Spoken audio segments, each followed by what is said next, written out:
Welcome to the Injections Pre-Lab, where you will be walked through all the steps of doing proper injections into livestock animals.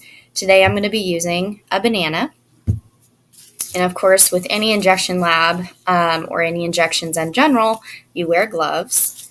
Today, instead of medication, I'm going to be just injecting green food coloring with water. I'm going to be using a syringe that is sterile. So this is the actual syringe, and then the tip will be in this. So the tip is actually a 18 gauge needle. So that is in this package. So I will be putting this on the syringe and showing you how to do that. And then properly inserting the liquid into the syringe and then showing you the different types of injections that go into the banana. So you guys will be doing this in a lab when you come back to school. But today we are just going to do a pre-lab so you guys can get all of the necessary information for you to be able to do the physical lab. So first things first, we are pretending that this banana is an animal. So when you do injections, you always clean the surface of the skin that you're doing the injection in with rubbing alcohol. So you will be simulating that action in your lab. So you will be cleaning or sterilizing the skin area that you're going to be injecting with a cotton swab with rubbing alcohol on it. So you'll be swabbing that area. But first things first, I need to put on my gloves.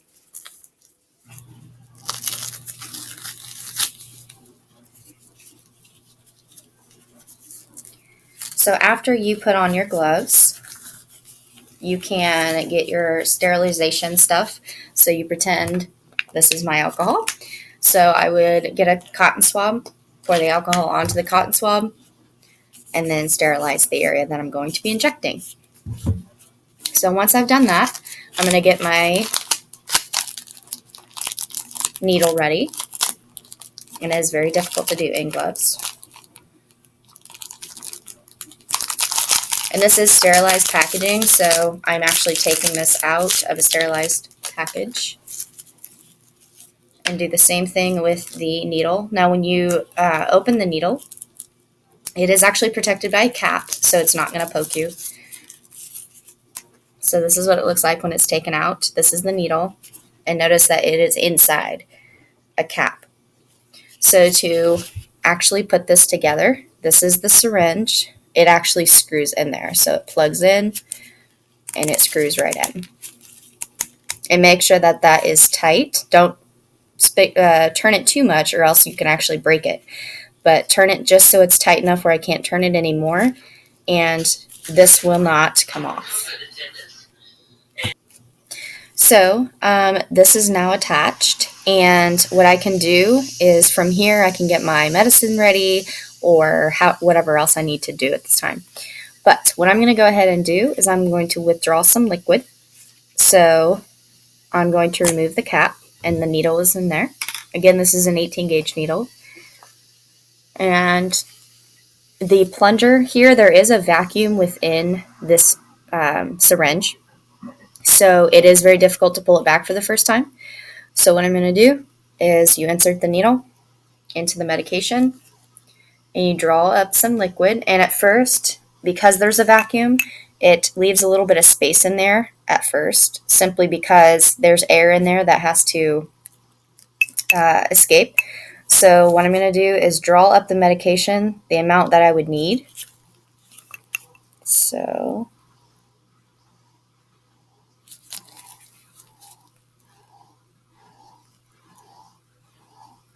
okay.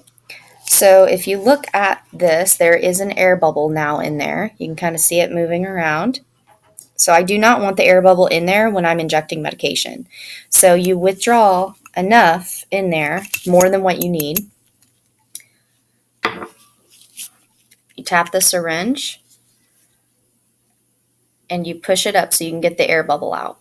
So if you notice, there is some liquid coming out of the top here because I want to try to get that air bubble out. So now that air bubble is out, I want to make sure that I have enough in my syringe of my medication. If I have too much, I'll push it out.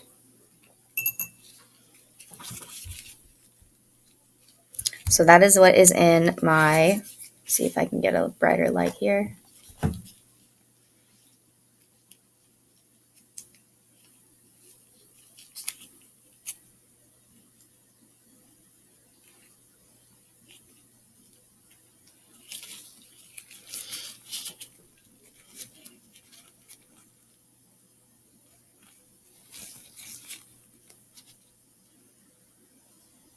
So I have that much liquid in my syringe.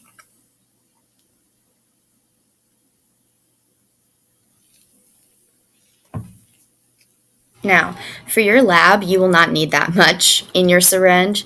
So I'm going to actually go down to about 1 cc, which is also 1 milliliter. And you can actually tell that on the syringe. It actually has it marked as milliliter. So 1 milliliter is equal to 1 cc. And most medications are going to be in cc's, but it will also be milliliters as well. So just it's the same measurement. So I'm going to go down to actually half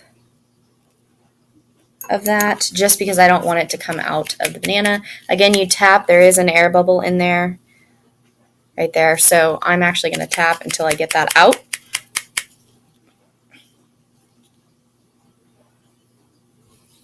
And I'm making a mess. So my first injection, again, my banana should be clean. The surface should be clean with that swab. So the first injection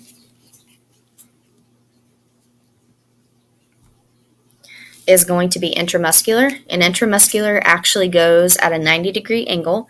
So when you're doing intramuscular, you actually have to make sure that you are going into the muscle. So you want it to be a deep tissue injection. So I'm actually going to make sure that it's a 90-degree angle because it does need some force. It's going to go straight in, plunger down.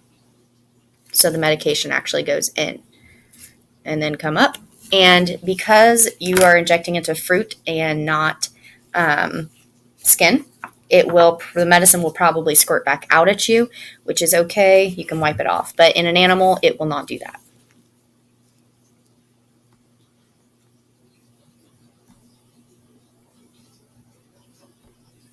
Subcutaneous is the next one that I'm going to be doing. So I'm going to withdraw my medication again.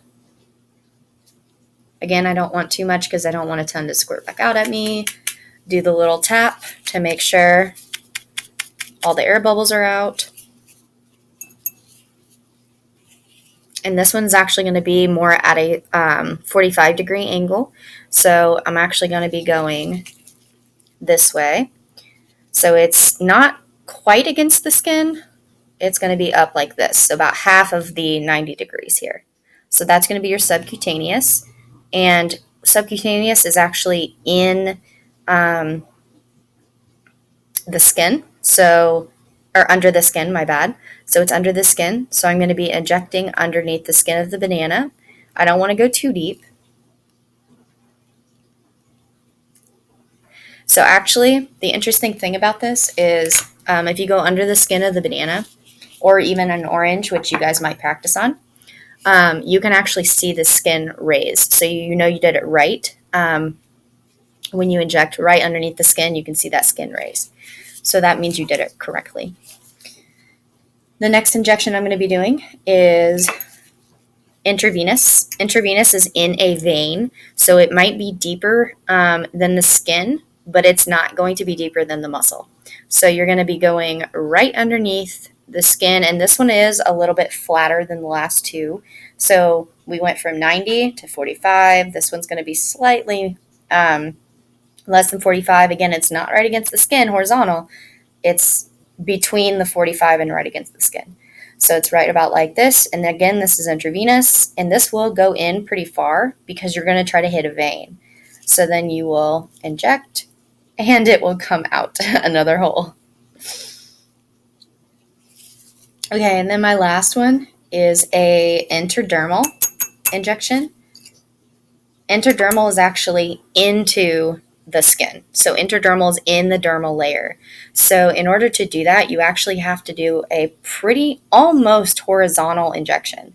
Horizontal meaning it has to lay against, the needle has to lay against the skin this way, because you want it to go into the skin, not below it. So this one will be pretty flat against the surface. And this is very rare to put in medication in this way. This is almost unheard of, really, to give medication this way. So this is not usually done, but I'm going to show you what an intradermal looks like. So that is into the skin, and you can actually see the needle in the banana.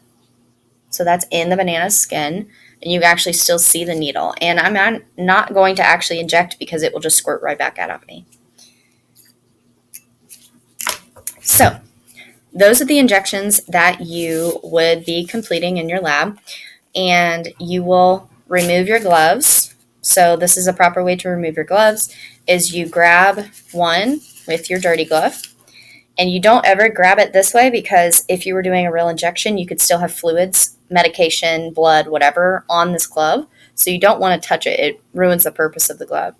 So in order to get rid of the glove, you put your fingers underneath the lip of the glove and just push it off your hand. And your dirty glove is inside. And that's how you get rid of your gloves.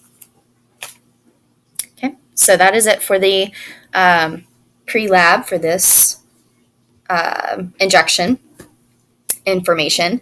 And you guys will actually be practicing this lab when we come back to class. I hope you learned something.